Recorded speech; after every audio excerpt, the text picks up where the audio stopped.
রোববার 25 জানুয়ারি দুপুরে যশোর 2 আসনে দাঁড়িপাল্লার পক্ষে ভোটের প্রচারণাকালে জামাতের নারী নেত্রীর উপর যুবদলের হামলা ও হেনস্থার ঘটনা ঘটেছে। এতে 2 জন নারী আহত হয়েছেন।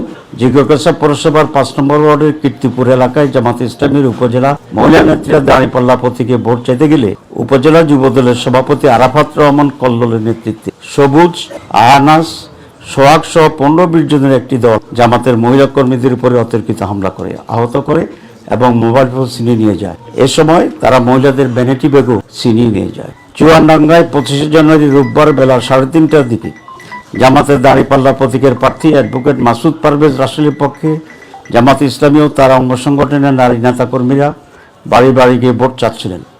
এ সময় এলাকার বিএনপির কয়েকজন নারী কর্মী প্রথমে তাদের বাধা দেন এবং হেনস্থা করেন। পরে বিএনপির পুরুষ কর্মীরা ঘটনাস্থলে এসে জামাতের নারী কর্মীদের গ্রাম থেকে বের করে দেওয়ার চেষ্টা করেন। এ সময় দাওয়াতি কার্যক্রমে অংশ নেওয়া নারীদের সঙ্গে অসৌজন্যমূলক আচরণ ও মারধরের অভিযোগ করেছেন জামাতের নেতাকর্মীরা।